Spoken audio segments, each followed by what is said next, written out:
of course, well, the processed food's the same thing. They're distilling it down, and now Yeah, it's becoming addictive. that's And right. They're refining and purifying it right. down into that essential, potent form. And yeah, they're taking something that is really innocuous. It's harmless. Like I eat beets, I eat corn, I eat rice. These are foods that I eat in their whole form. But when you take that corn and you distill it down to corn syrup by refining and purifying it into that syrupy sludge or a fine white powder, if you take, beets and turn it into beet sugar or things like that. Yeah, you take a harmless plant and you turn it into a drug. And it is literally pretty much exactly the way heroin and cocaine and all the other drugs are made. Hello, I'm Robin Jeep with the Enliven Foods podcast. I interview world-changing innovators who provide solutions for human health. And today I'm so honored and excited to introduce you to Dr. Susan Peirce Thompson. Now, you may have heard of her because she has several New York Times bestsellers, and she's also the CEO and founder of Bright Line Eating. And this Bright Line Eating, it has been found to be more effective than other weight loss plans out there and even more effective than the weight loss drugs. And she's also a professor of brain and cognitive sciences at the University of Rochester.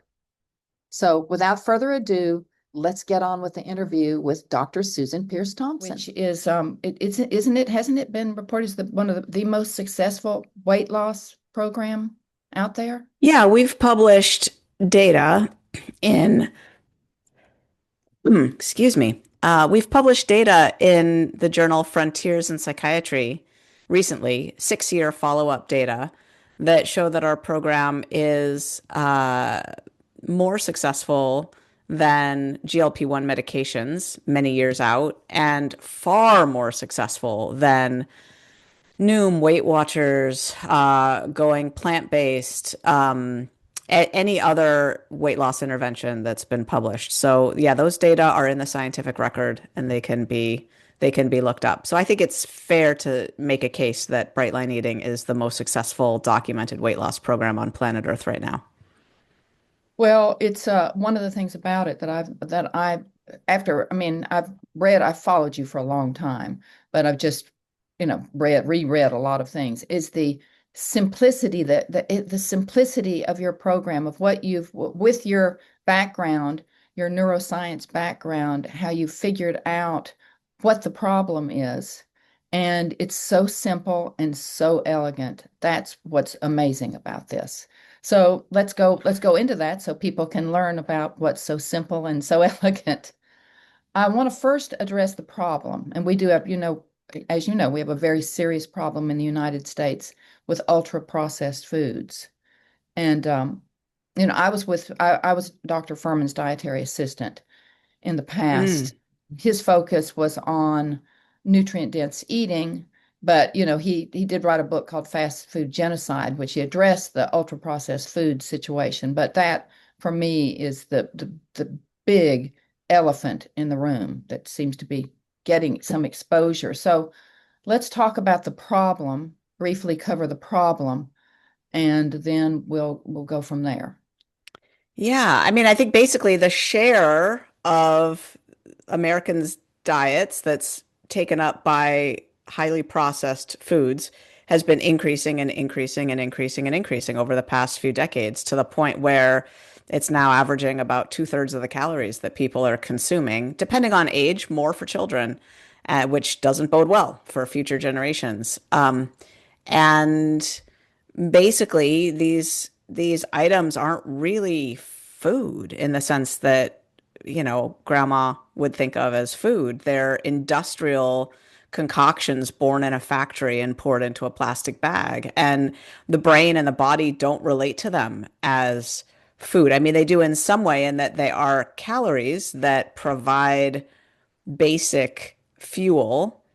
Mhm. However, they also change our gut microbiome, our brains, our blood lab work, our biochemistry in ways that create real problems. One of which is that it makes us unable to stop eating or feel fullness um, in time to maintain a healthy body weight. And they also make us crave more. So we eat beyond the point of reason. And we don't even often know that we're doing it. This problem affects some people more than others. Certain physiologies seem to be more robust and resistant to these changes. Others are very susceptible. And that's something that I've spent a lot of time helping people sort out, is what kind of brain and body they have when it comes to ultra processed food. But basically, these foods are linked with all manner of issues, both mental health issues and physical health issues. Everything from, depression and anxiety to schizophrenia, Alzheimer's, bipolar disorder, to low sex drive, to lethargy, to, just ennui, depression, social isolation, and then all the big killers: heart disease, cancer, type 2 diabetes, stroke, dementia, all of these things. And so, yeah, in some ways we know more about health than ever before. And in other ways, we're just, killing ourselves with convenience foods, basically. Yes, and one of the things that I had learned about is that this kind of started, and tell me if I'm correct, with the animal industry, because to feed animals, animals generally won't overeat.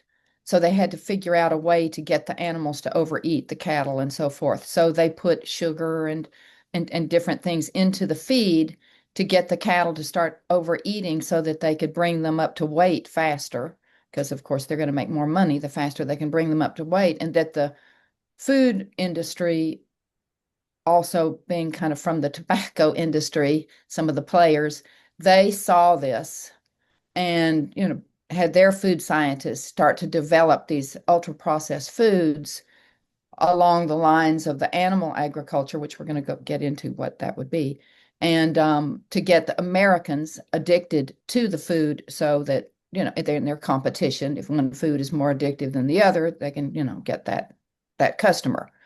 Is that correct? Well, I think a lot of things started in a lot of different places at a lot of different times for a lot of different reasons. I think that the industrialization of food has been happening all over the world, driven by different factors at different times. I mean, so there's a great description in the book Ultra Processed People by Dr. Chris Van Tulleken about how really the first mass-produced ultra processed food was made by the Nazis in the Oh, 1930s. They were really intent on trying to get their empire economically separate from the world. They wanted to dominate, and they knew that they needed a source of fat that was industrially inexpensive and mass producible. They didn't have enough fat to feed their soldiers. And so they found someone, I think, who was making a soap product, and there was a byproduct of it that was, if you just put some yellow food dye on it. This is like basically the stuff we put on our popcorn these days in the movie oh, theater. They found a byproduct of making soap that if they just colored it with yellow food dye, would be a source of fat. And it was basically the first mass produced food, and it was in the 1930s. So, lots of things have happened in lots of different ways. But I think the ultimate reality is that companies, the corporatization of the world is the driving factor, right? Companies prefer to be able to mass produce a food in one location and ship it cheaply in a shelf stable way, long distances, so they don't have to have the expense of having micro food manufacturing plants nearby every little place where human beings live. It's just much cheaper for them to manufacture it in one place and then be able to ship it all over the world. But then it needs to be edible and shelf stable months and years later. And the only way to do that is to pack it full of all kinds of unnatural stabilizers and emulsifiers and things that'll just make it last and last. And, before you know it, we're not really even talking about food. So that's, I think, the driving factor is economics. and things like food transportation and stability and edibility over time. And these forces are not going away. The reality is it just is cheaper for companies to make food in one place and ship it over long distances and have it be shelf stable. And so those of us who want to eat whole real food are going to have to actively select other options from what's available, unless human beings rise up and demand laws, and vote them in to say, we disallow this. We refuse to allow this to be legal. But I don't know that that's going to happen. So it's really going to come down to individual choice and responsibility of what we decide to spend our dollars on. And then there's all the issues of not everybody can afford it. There's food deserts, That's right. issues like that. So it's quite a mess we're in, and it's not going anywhere anytime soon, in my opinion. The mass-produced industrial food sector has more money behind it, and they're really, really spending it to try to gaslight us to say that, you can have a healthy diet out of processed foods, and, it's part of a healthy diet and it's not that bad. And, there's a lot of confusion around what an ultra processed food even is. They're trying very hard to push that narrative. But on the other side is the movement of people who are willing to pay a little bit more for whole real food, who care very much about how their food is made. And there's a lot of wonderful businesses that are catering to that market, and it's profitable and it's growing. And so I think both are true. I don't want to buy into the oh, we're all going to hell in a handbasket. It's all terrible. The sky is falling narrative, because I like to see that both things are true right now at the same time. Well, that's a very good point. Very good point. A little bit about where you've come from so that people really understand that not only do you have the science, but you have experienced what they are experiencing, and maybe even definitely to an extreme degree. For sure. Yeah, I'll try not to make this story too long, but Okay. it does go all the way back to my childhood. I wasn't an obese kid. I was a little chunky, and I became concerned about my weight in my early teens. But I was also naturally, I think, I was a smart kid, but also a pretty wild kid and very self-determined. And at the age of 14, I discovered drugs, and they helped me lose weight. They helped me manage my eating, but they were also a heck of a lot of fun. And I just got really hooked, honestly. And the drugs escalated until I was 16, and I found crystal meth, which is speed. I think these days it might be called ice. And there's pharmaceutical names for it too, anyway. Um, and I really, really got hooked on snorting lines of crystal meth. I dropped out of high school. I developed some pretty bad drug-induced psychosis, which is equivalent to schizophrenia. And I went to three different high schools, then dropped out. I quit speed after a couple years, but found cocaine and then learned to freebase cocaine and then started smoking crack cocaine. I turned to prostitution. And that was my resume at the age of 19 and 20 years old. I was a crack addict. I was a prostitute. I was a high school dropout. I got struck clean and sober by a miracle through a 12-step program in 1994. I was just past my 20th birthday. It's the biggest miracle of my whole life. I've been clean and sober consecutively since that day. So 31 years of clean and sober living, thanks to really 12-step fellowships and the grace of a very loving higher power in my life. But what happened for me, and I knew this was going to happen, was that my addiction jumped right from drugs to food. And I knew I was going to pack on a ton of weight as soon as I stopped smoking crack. I knew it. And I did. I put on a ton of weight really fast.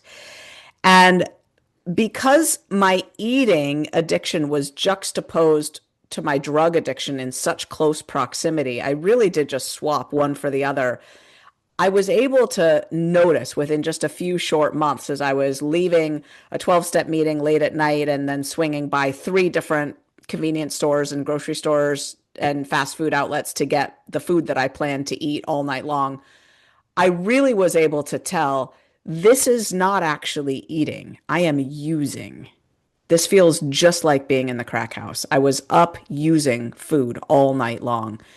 And I didn't know what to do about it, but I knew at the age of 20, 21 years old that I was a food addict and I was hooked.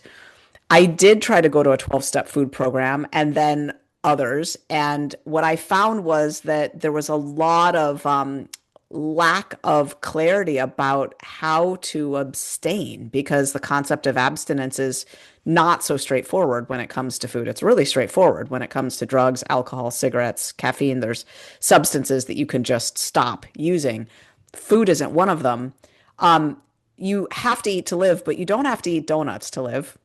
Right. Uh, and um and eventually I fell in with a group of people who gave me some clarity. They said, don't eat sugar, don't eat flour, weigh and measure your meals, eat 3 meals a day. And I started to follow their guidance and I started to recover. But that actually took 8 years. And during the time when I was lost in the wilderness of wondering, how do I recover from this food addiction? I went from overweight to class one obesity. So by the end of my 20s, I was living with class one obesity. And I was binging my brains out. I was leaving my graduate program to go binge on food. I was packing up all my binge foods and taking them out to the dumpster and then sneaking out in the middle of the night to get into the dumpster to retrieve my foods. I was then next time that I would throw them away, I would pour vinegar on the food to make sure that it was really ruined so that I wouldn't get into the dumpster to retrieve it next time. It was horrific. I was really, really a low bottom food addict. Um, but I did manage to recover. And I went from obese to slender 22 years ago. I've been living in what I consider to be my personal, right fit, right sized, bright body for 22 years. And on the academic side, I mentioned that I had been a high school dropout, and then I mentioned I was in graduate school. I should probably fill in those gaps there. Yeah. As a high school dropout, I was in the state of California where I was born and raised, and they have a great community college system. So I got a high school equivalency test under my belt and enrolled in community college, and then did great there and transferred to UC Berkeley and did great there and got 4.0s and spoke at the graduation, majored in cognitive science because I wanted to understand how the brain works and how the mind works. And in particular, I was especially fascinated by how certain brains and certain minds can get hooked on things and what that mechanism is all about. And I ended up going to a PhD program. I was lucky that I was right on the riding cusp of the burgeoning field of brain and cognitive sciences. I was in one of the first graduate programs to exist in that field, one of the top programs in the world. And I got my PhD. I did a 2-year postdoc in Australia and then became a psychology professor for about 16 years. I taught college courses in psychology at colleges and universities around the world. And one of the courses I taught was in the psychology of eating and the neuroscience of food addiction.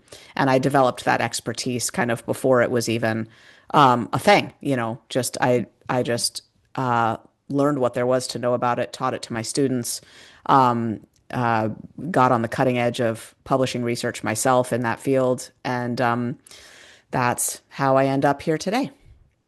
Do you think that when you studied this, did this help you learning about how your brain worked and so forth? Did it help keep you on the narrow path? I think to some degree. I think I've talked with a lot of people that I help who say that learning what was going on with their brain was the aha moment for them. It was the linchpin factor of Yeah. I'm not broken. There's something, my brain has been hijacked. There's a reason why my behavior has been so irrational and inexplicable to me. I'm not flawed. It's not that I hate myself or won't treat myself well. It's literally been something beyond my brain's control. I don't know that that was true of me because I had already recovered from my food Mhm. addiction before I learned all that, really. Um, it was very interesting to learn it in retrospect. And I do find today that knowing that I have a very addictable brain is very helpful. I watch myself and my behavior with caffeine or with certain apps or games on my phone that are extremely addictive. And I understand my tendency to overindulge, to do more than I want to be doing. It's the type of brain that I have. And knowing that, I can give myself support and boundaries so that I can function better. Well, you mentioned in the master class, you gave a really great explanation about the cocaine and also about heroin. That if that you know how the people Yeah. would chew the cocoa leaves, and they would the indigenous people, Yeah. and they didn't become addicted because this was a whole food. This was, and so once it gets processed down to the active ingredient, which would be the cocaine, then it becomes addictive. And then you talked about the opium and the poppies. You know, you can eat poppy seeds. Of course, you don't want to eat a whole cup of them, but eat poppy seeds on bread or something, and there's nothing addictive about it. You're not going to be getting high off of it. But when they distill it down to those active ingredients, the heroin, and I look at when I got the aha moment, you know, of course, well, the processed food's the same thing. They're distilling it down, and now Yeah. it's becoming addictive. That's And right. They're refining and purifying it right. down into that essential, potent form. And yeah, they're taking something that is really innocuous. It's harmless. Like I eat beets, I eat corn, I eat rice. These are foods that I eat in their whole form. But when you take that corn and you distill it down to corn syrup by refining and purifying it into that syrupy sludge or a fine white powder if you take, beets and turn it into beet sugar or things like that. Yeah, you take a harmless plant and you turn it into a drug. And it is literally pretty much exactly the way heroin and cocaine and all the other drugs are made. They're harmless in their natural form, but you can take plants and turn them into drugs. It's what we do as humans. We figure Yeah. it out. Yep. So I want to just mention, so the weight loss drugs, people, you know, use that as The weight loss drugs are a tricky thing. I'm very pro-choice about them. I see the risks and I yeah. also see the benefits. I have no doubt that I would be on one for sure if I were still in active food addiction because the miracle of having the food obsession, food cravings, and appetite reduced significantly or entirely is just it's kind of unlanguageable how much of a bounty that is for someone who's really caught in the grip. And I really see food addiction as the hardest one. And I've been addicted to crack cocaine, so I feel like I have earned my right to speak on that. Food is Yeah. harder. Yeah. Food is harder. It's not harder because it hits the brain harder. It doesn't. Crystal meth is actually the top by far.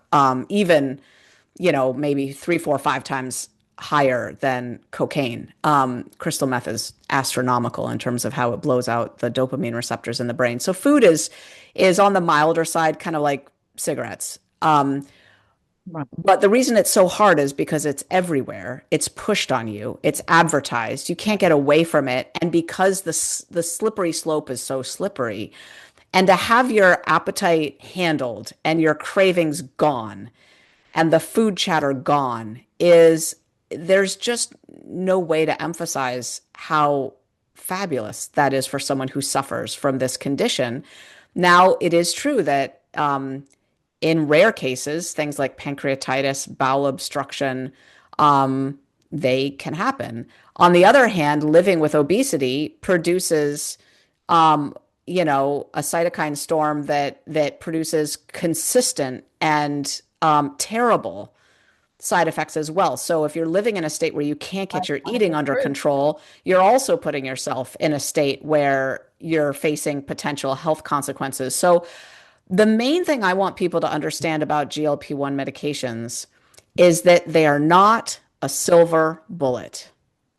They are a tool to help you work a program. They are not a silver bullet. On their own, they don't get you there. What happens with them is your brain adapts to them and you'll lose some weight and you'll enjoy the appetite and the cravings being gone. But then your brain will adapt to those effects and you will start to regain weight and get disappointed and disillusioned. And what we're seeing is that 85% of people are voluntarily off them within 2 years. 85% of people, because the miracle is short lived and then you start regaining weight and you're still spending money on it and you think, well, this isn't working anymore. Why am I spending all this money? Now I'm gaining weight. I'm not losing weight. You haven't lost all the weight you wanted to lose. It's not a panacea. It's not going to fix the problem for you. What it can do is give you a leg up if you have tried to work a program like Bright Line Eating, if you've tried to go to a 12-step food addiction program and you can't stick with it because your addiction is too strong, you can use these tools, these medications as an assistant to help you stick with your program. And together, that combination can get you there. But if you're thinking it's just going to solve the problem, you'll be on the drugs and off them within 2 years, and it'll just be another whirly whirl on the dieting turnstile. It's just another diet mentality BS, lie that you're telling yourself. Weight loss surgery isn't going to fix you. GLP-1 medications isn't going to fix you. You're going to have to actually work a program that's nutritionally sound, that addresses the food addiction, and the medications can be a good help if you need them. But if you hear that and you think, well, I might as well just work the program then on my own and give that a good college try, I'm thinking, yeah, you probably should, because you're going to need to work the program. That's the bottom line. Well, one of the things about, I want to say one more thing about it. It's the people that I work with a lot of people that have gut issues, already have gut issues, whether they're, most of them are overweight, but and so those are the ones that have the problem when they try the weight loss drugs, they start to have even worse gut issues. And so Yeah, that's kind of something I think is a warning, because so many Americans have gut issues now because the microbiome is totally, trashed. Yeah, yeah. yeah, So yeah. that's, yeah. Anyway, but let's go on, because you have a very important solution, and which, so you talk about leptin resistance. Well, let's go into your solution, and about leptin resistance, the dopamine, you've touched upon that, and then talk about the foods that you eliminate, why this is so simple, and Yeah, okay. sure. So basically, what people are experiencing when they're eating more than their body needs, they're gaining weight, they keep going back to foods over and over again, is that their brain is hijacked by these ultra processed foods. And what I mean by that is a couple things. One is they have cravings that are so strong that their brain tricks them into eating, literally tricks them. And that is caused by dopamine downregulation in the nucleus accumbens. So the idea is that certain foods, ultra processed foods, the ones made out of sugar and flour, like we've been talking about, we're talking about all the pastas, breads, crackers, and then all the sweet things, even honey, even maple syrup, even more natural forms. Once your brain is hooked, it doesn't matter that it's in a natural form. The brain uses it as a drug anyway. So these forms of sugar and flour in combination, especially, flood the nucleus accumbens, which is the reward center, the addiction center in the brain, with too much dopamine. And that part of the brain adapts. It goes, oh, okay, we've got that much dopamine coming. We might as well adapt for the next time, right? So we're going to be prepared. And it starts to thin out and eliminate some of the dopamine receptors and make them less responsive. So less numerous and less responsive, which is fine as long as you keep eating, muffins, pastas, cookies, crackers, cakes, as long as you keep eating chips and pizza and all that stuff every couple few hours, like your brain now needs to feel normal, you're going to be okay. But now the Can health I just consequences and the weight start to pile on, right? Can I stop you for a minute just to make sure everybody knows what dopamine is, meaning a pleasure a chemical that's the pleasure part of your brain. And Yeah. So it's the molecule of more is the way to describe it. It's the molecule that's oriented toward the future and toward I want it and I'm motivated to go get it. So it's the part that would make you motivated to drive to a convenience store or a grocery store, even when there's food in your fridge, but not the food you want, right? You need better food. It's the molecule that would motivate you to scroll through an app looking for something to order and you're thinking, what's going to hit the spot? What's going to hit the spot? That's dopamine. It's oriented toward the future and it's never, ever satisfied. It produces this yearning, this needing.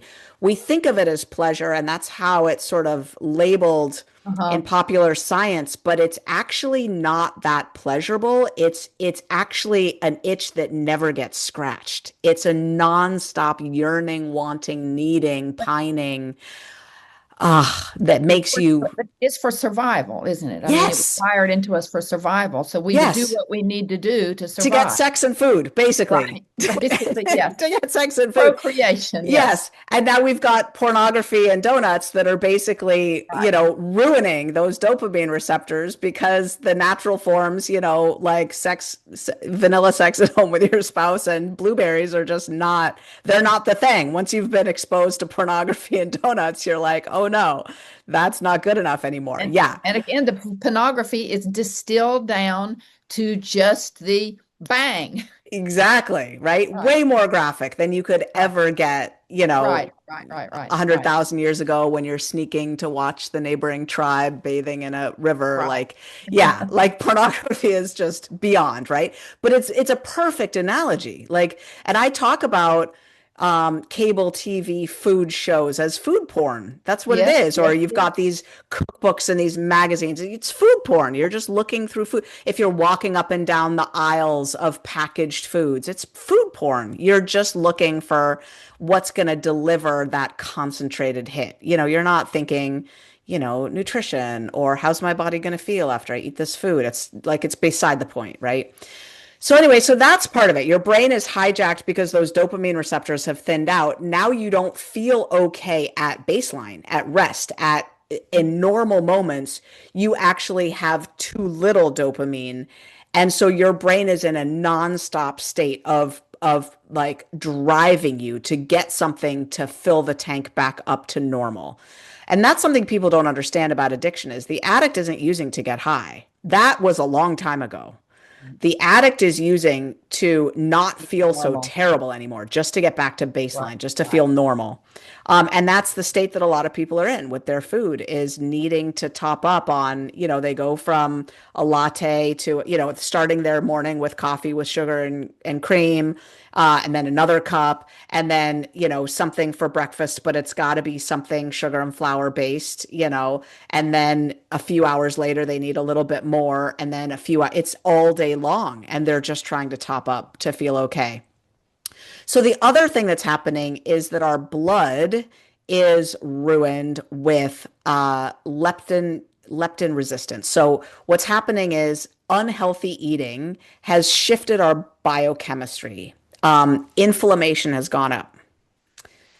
Insulin has gone up. So people have become more insulin resistant because of all the sugar they've been eating. And now baseline insulin levels are relatively high. As a matter of fact, there was a study that showed that baseline insulin levels in our current population are doubling between grade school and high school, just from all the crap that kids are eating, right? So inflammation is up, insulin is up, and triglycerides are up. And these are the three factors that block leptin at the brain. So there's a hormone that's circulating in our body naturally called leptin.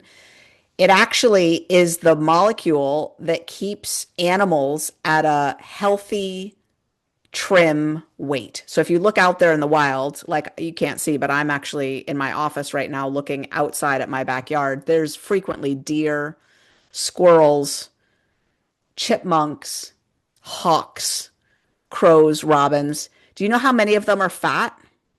Mm. None. So, Not even 1%? Not even 1%. None of them, right? I've lived here for a long time staring out at this backyard. Zero. We're batting zero for 10,000 animals out there. None of them are fat. They're not fat, not because they're so smart, like they know how much grass to eat or not eat, or how many squirrels, how many acorns to store or not store. They're not fat because as soon as there's a glut of food, which there is sometimes, they sometimes have way too much food. They do overeat it. As soon as their fat cells get a little bit plump, those fat cells release leptin out into the bloodstream. That's what they do. And the leptin circles back to the brain and shuts off the desire to eat. It says, we now have enough fuel on board. The smart thing to do now is to go use that fuel to go build shelter or find other food for eating next week or find a mate or do something else with this fuel, right? Like eating is not the thing. You want to go get active doing other things, and it shuts off the desire to eat. So when this was discovered, leptin is a hormone that was discovered in 1994. It was named after the Greek word leptos, which means thin. It is the hormone that makes you thin. And pharmaceutical companies started spending millions trying to figure out how to put it into pills and shots and stuff to make people thin. It didn't work though, Robin. They started shooting leptin into people or giving them leptin pills. No amount of leptin had any beneficial effect on overweight humans. And the reason is that the fatter you are, the more leptin you already have. Like nobody has a leptin deficiency. That's not the issue. The fatter you get, the more leptin your fat cells pump out into your bloodstream. And what happens then is that it circles to the brain and keeps you thin unless it's being blocked. And it's being blocked by high insulin, high inflammation, and high triglycerides. So the challenge with this is that basically, in order to fix your appetite, unless you're going to be using a GLP-1, which is an artificial suppression of appetite, if you're going to be suppressing your appetite naturally, you've got to actually eat healthy enough to bring down your insulin, to bring down your triglycerides, and to bring down your inflammation. In other words, you've got to actually be eating a lot of vegetables, a lot of whole real foods, and no crappy processed foods that are causing all this metabolic damage in the first place. Otherwise, your brain is literally going to think you're starving. What we've got now is people who are living with class 1, class 2, class 3, class 4 obesity, whose brains literally show all the markers of starvation. Their brains think they're starving. They will never stop wanting to eat as long as their blood work is still so crappy. So that's what's going on. Well, yes. So, that's I for the past 20 something years, I've not been able to eat any processed foods. I had an accident in 2002, a horseback riding accident, and Mm. it was very serious. I was in the hospital for about 3 weeks, and after that, I developed very serious mast cell activation. And the way my mast cells work is they react to food. And interestingly enough, the only foods that I can eat that my mast cells will accept are basically more or less low carb vegetables, all the green vegetables, greens, all that stuff, and legumes and olive oil. And that's the extent. And then, I now have been able to start eating. I've had some miracles happen to myself. I can eat pineapple and mangoes. And No that's berries. You can eat pineapple and mangoes, but no berries. no berries. Berries, mast cells go nuts over berries. So I Interesting. those are the only foods. So for 20 years, no grains, beans, vegetables, and now pineapple. That's just recent, pineapple and mango. And I've survived on this. And Wow. not only have I survived, because I have to eat such massive quantities. I mean, when I was eating before I could eat the fruit, I was eating up to 6 pounds of vegetables, of produce a day, of Yeah. leafy, all that stuff. And wasn't easy. But anyway, my when I've had all my nutrient levels checked, I'm way over Yeah. Fabulous. everything. So there's nobody really in their right mind that would eat like this. So I'm kind of a walking experiment just Mm. to show you that you don't have to have the grains and the legumes and all these combinations, because I get plenty of protein. Everything's fine. Yeah. And I eat a lot Fascinating. of beans. I eat 3 to 4 cups of beans a day. Well, So beans are amazing. They're the one food that I think is strongly correlated with all the people who live the longest in the world in the blue zones. It's legumes. That's what they're all eating. yeah, well, I'm 71 and I guess I'll be around for a while.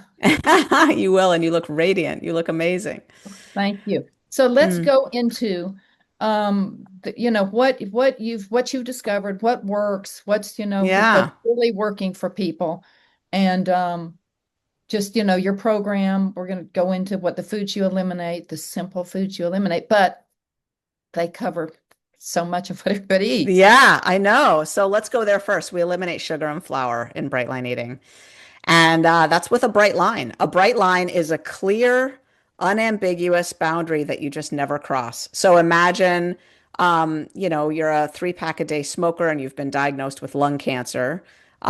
You would probably consider a bright line for cigarettes, just a no tolerance policy. You're not even going to have one puff of one cigarette. You're not going to fool yourself that you'd get away with having a cigarette because it's a slippery slope, right? If you're coming from a 3 pack a day habit, you probably have a pretty bad addiction and the consequences are high and you're going to have a bright line for cigarettes. I have a bright line for drugs and alcohol. I don't consume them under any circumstances.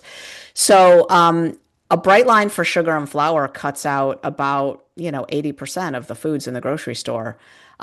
Just saying, the inside of a white potato that's been, altered and deep fried and stuff counts as flour. It's metabolically equivalent to flour. So it's no popcorn, it's no potato chips as well.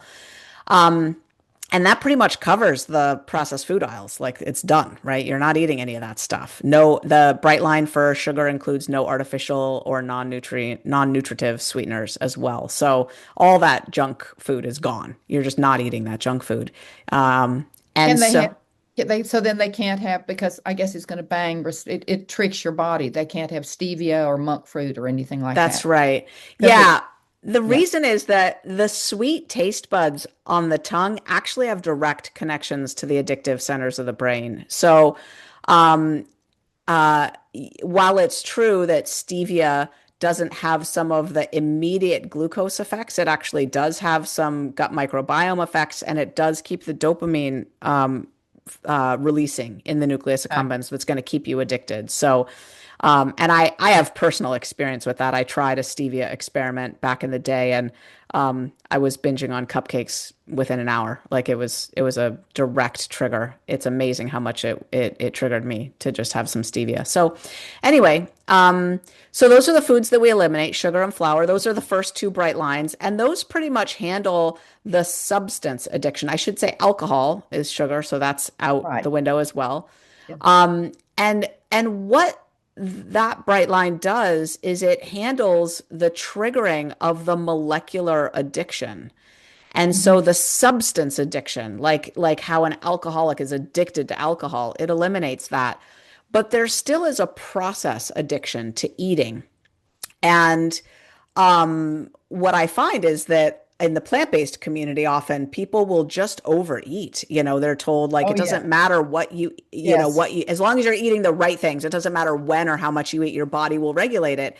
That is true for some people. It's not true for everyone. People who have a more advanced food addiction are still going to overeat, especially they'll find combinations of like raisins and walnuts, and they'll eat, whole tins and jars of raisins and walnuts in combination or things like that. A little bit of sweet, quite a bit of concentrated fat, and they'll stay living with obesity even though Yep. they're eating, allowed foods. Right. And so it turns out that what works to really recover and really lose your weight is also some boundaries around when you eat. And in particular, starting with a 3 meal a day plan and bounding the quantity. I actually have people weigh their food with a digital food scale, not to have them eat a little amount. Actually, really, a lot of it is to make sure they eat enough vegetables. And also that the ratios are right in terms of lots of vegetables, some protein and, just the right amount of fat. It actually is for weight loss problematic if you put way, way, way too much, even olive oil on your food. That'll stymie your Yeah. weight loss. So I have people weigh their food. A lot of people say that the quantities of a bright line eating plan, even on the weight loss plan, are ample even they feel like it's too much. A lot of people feel like it's just right. It varies, but it's not a little amount of food. So sugar, flour, meals, and quantities. Those are the four bright lines. And then I have people think in terms of categories of foods. So vegetable, fruit, protein, fat, grain. Those are your basic categories. And so you're not thinking about calories, you're not thinking about macros, you're not thinking about points. You're not having to calculate or track anything. It turns out that having a food plan based on categories is automatizable. And this is a word that I think I've made up maybe. But automaticity is one of the most important things when it comes to weight loss. And the reason is that you'll never succeed if you're trying to muster your willpower to make the right choices around food all day long. It's too exhausting for the brain. The brain doesn't show up in that way. In the same way that if your dentist told you you now need to brush and floss your teeth 6 times a day, you would probably fail at executing that over the long term. Brushing and flossing 6 times a day is not something that's automatizable. Brushing and flossing twice a day, that's automatizable because you wire in the morning brushing and flossing into your morning routine. You wire in the evening into your bedtime routine. And those habits that get wired into a certain script of what's happening during the day, it's very reproducible without being in the mood to do it, wanting to do it. Now, I know not everybody brushes and flosses twice a day. But if you are someone who does, you probably relate to the notion of, oh, yeah, that's pretty automatic. And I don't have a sticky note on my mirror to remind me. I do it whether I'm traveling or sick or I've been out late at a New Year's Eve party, or it just seems to happen that I brush my teeth before bed. That's actually pretty amazing. I understand the way the brain works, and I teach people how to eat breakfast, lunch, and dinner using that part of the brain as opposed to the part of the brain that thinks, what do I feel like eating right now? As soon as you're thinking, what do I feel like eating right now? You're sunk. It needs to be that the food is planned already the day before. You've written down what you're going to eat. You've packed your lunch the night before. Your meal is right there. It's the easiest thing to eat. And you're just thinking, oh, it's lunchtime. It's the moment when we all pause to eat. And you just grab your already packed lunch and you're eating it before you even think about it. It very much feels like just you find yourself brushing your teeth and you don't even realize that you're doing it. So there's a lot of brain science that goes into my program, and people who've struggled to lose weight and keep it off their whole life find themselves being successful in bright line eating where nothing else has ever worked for them. Yeah, that's it. What you've done is you've tapped into what is natural for a human being, and you've put it into a program. And so that's why it's easy to just fall right into it. It is actually natural for human beings. It's interesting. What we're doing now is very unnatural. Yes, It's it is. very unnatural to eat the way we eat these days. And bright line eating does restore a sense of, kind of this is more the way people used to eat 100 or 200 years ago, not today. Yeah. So with people, they would need to, and this is very difficult for a lot of people, to have to plan. This seems to me to be almost one of the most difficult things for many people is to have to plan their meals, because I see in the culture today people have, from the way they've been eating and the pressured lifestyle that people live, even they'll create their own pressure even.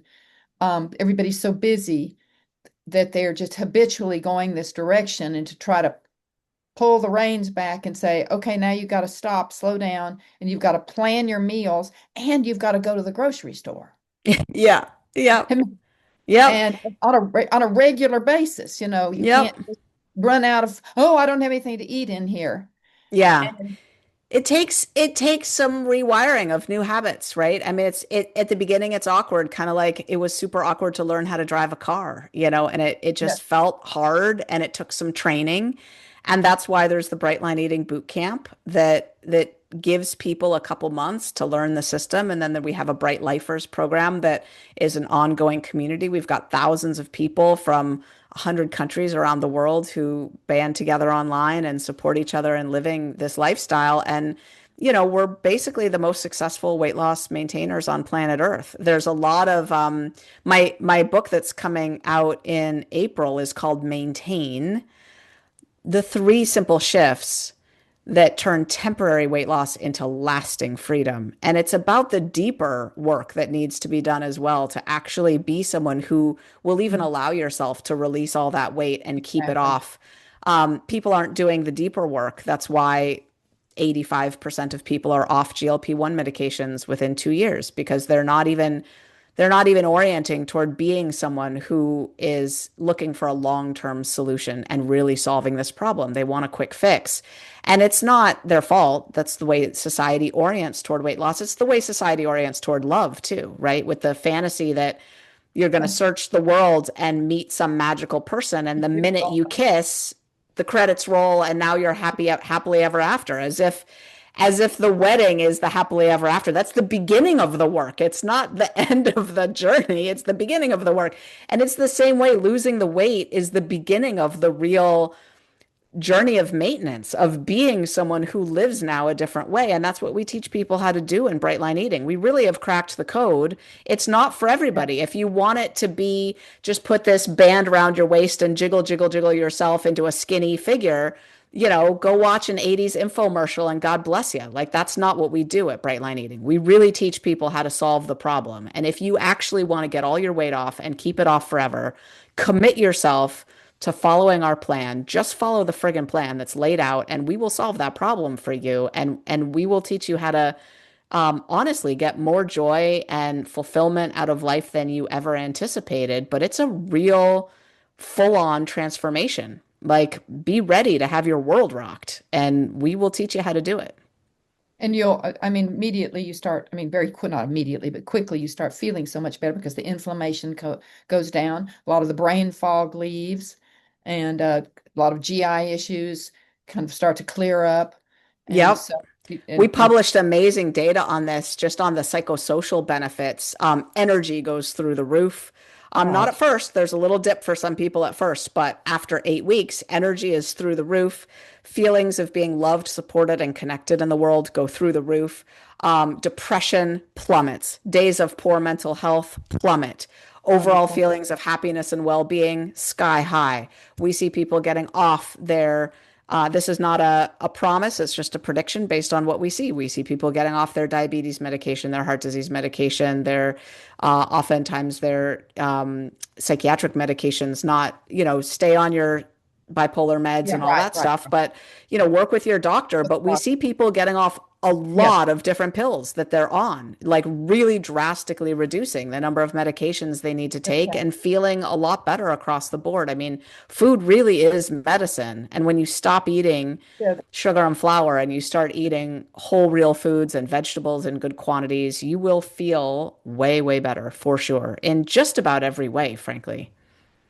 Okay, but does this work for these? What do you think about this? If somebody can afford to have a personal chef, somebody to prepare their meals, so they have their three bright line meals, has that been effective? People who just they have the money and they just don't want to have to organize this, do the meal planning, go to the grocery store. Um, To be honest, I don't see anything wrong with that. I Okay. really don't. Sure, you want to pay somebody to just have your meals there for you and you're going to eat that. I would say, though, that you can't outsource changing at the deepest level. Bright line eating is going to require you to engage with your program. Now, it doesn't mean that you have to chop every carrot. So yeah, you want to get someone to do your food prep? No problem. I've done that. There were times in my career when I was so busy that I had someone else chopping my vegetables. Fine. Right. But I still needed to be the one to connect with my mastermind group once a week and share what was really going on in my life and hear from them what was going on in their life and have people that I was traveling the bright journey of life with.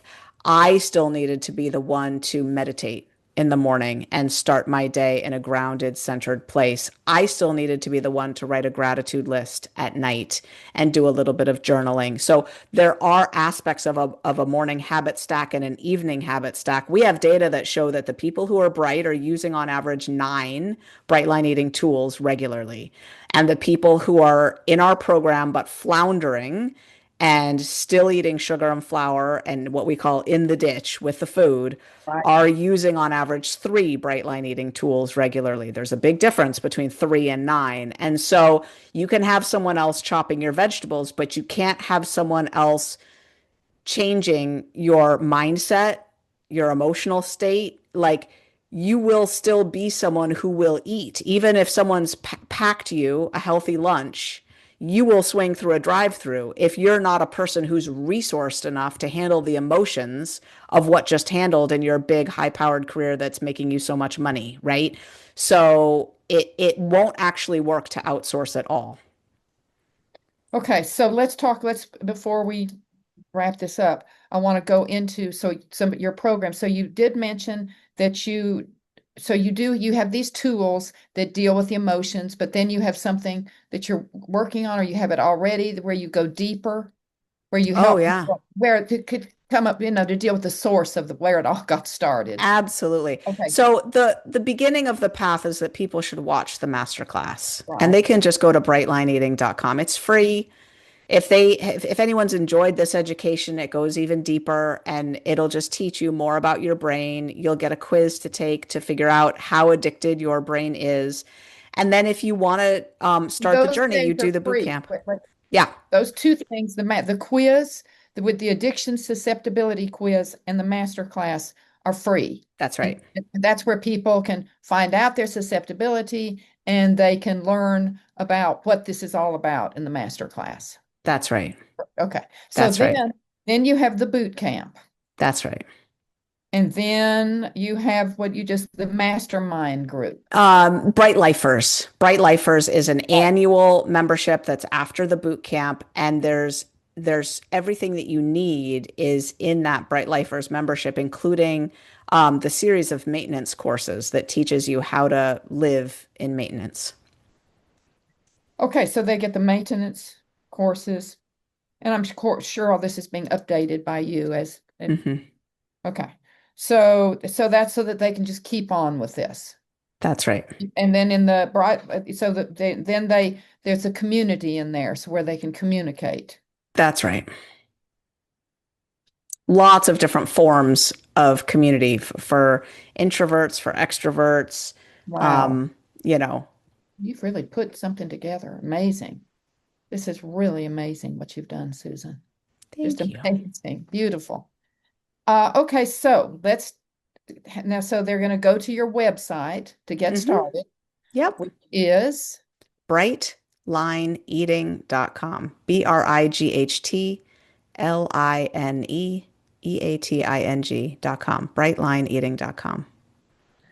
so this is just amazing what you put together. I want people to understand this really works if you're really serious about losing weight, maintaining your weight, being healthy, being able to enjoy your life, get over a lot of your um, emotional issues, to come to terms with your emotional issues in a way that is, I'm sure that's quite gentle. Yeah. And but getting rid of be prepared to get rid of the sugar and flour, because if you just think about all the foods that you grab, the processed foods, that I'm including things that are organic, plant-based. Yeah. Oh, sure. And so a question like, they have all these people that are doing these protein drinks, these plant-based protein powders.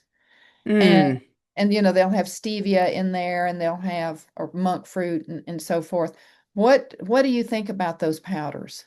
Yeah. So I don't do or recommend any of them that have any sweeteners in them at all. There is one that I love. It's called Complement. And there's nothing in it except whole real food. So it's made out of pea protein, pumpkin, flax, chia, watermelon seed. I think it's just whole plants. And for me, I'm so little that I actually to maintain my size and my weight, I need a little bit more protein with not all of the calories from eating, all of the almonds and all the things that I would need to eat.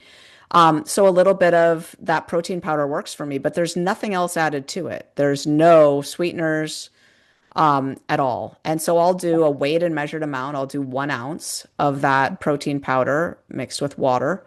Um, and I count that in my food plan. Um, Okay, let's talk juice. no, Fruit juice is juice is sugar. out. Yeah, that's sugar. So, Yeah. And dried fruit too is out. But whole real fruit, like an apple, you know, is fine. what about dates? No, Okay, dried fruit is out. all fried fruit. It's interesting. I react to dried fruits. I can eat the fresh pineapple or mango, but I will react, my mast cells will react to Yeah. the dried. Yeah. I want to emphasize also, Robin, that if there's anyone who's listening who either is on a GLP-1 medication right now and wants to get off, Mhm. or is on a GLP-1 medication and is wondering how this would work with that, we have GLP-1 specific coaching to help you understand how to Oh, use bright great. line eating with your GLP-1 medication or to get off a GLP-1 medication. If you're thinking, I don't want to be taking this drug forever, but I don't want to regain my weight, and maybe you still have more weight to lose, you can use Bright Line Eating. We can help you in a Wow. tailored way to get off that medication or to combine them and use the medication as a tool. You might need slightly different bright lines if you continue to take the medication long term. And I understand that. And we customize the plan for you specifically. So I know that GLP-1s they're here to stay, and I mean, presumably, unless some horrific side effects get discovered that aren't already out there or something, they're here Mhm. to stay. And I just want to say that we have targeted GLP-1 coaching as well. Okay. Is there anything else you want to tell people? Oh, just that I understand that food addiction is on a continuum. I have a very bad case of it, a very advanced case of it. But even if you don't have full-blown food addiction, if you have a more addictive relationship with food than average, but still not really, you're not a food addict. You just sometimes have a slightly addictive relationship with food. It's shocking how much that can interfere with being able to lose weight and keep it off. In our society, it's very, very hard to maintain a healthy body weight. And bright line eating can really help. I just really encourage people to just take a peek, watch the master class, learn a little bit more about it. You'll probably, if you keep your ears open, keep learning things that will help inform you. And in fact, actually, we published the 6-year follow-up study recently, and people who even just took the boot camp 6 years ago, even if they did nothing else with it for 6 years, they just were in the boot camp briefly. Maybe they didn't even finish the boot camp. On average, that whole cohort of people were down 7.5% of their body weight, which means that as our population's been getting fatter, they lost weight over 6 years as a group. Even just being exposed to this information and this orientation, this approach, it has a beautiful inoculating effect. So I just encourage people to keep learning. Okay, this is just beautiful. I'm really really honored that you came on this podcast, and I thank you so much for your time and sharing this information with people. It's a beautiful message. Thank you, Robin. It's been a pleasure. Okay, so everybody's met Susan. She's a neuroscientist. She knows what she's talking about and has a very successful track record. So thank you so much and have a wonderful day today. Thanks, everyone. Bye. Bye bye.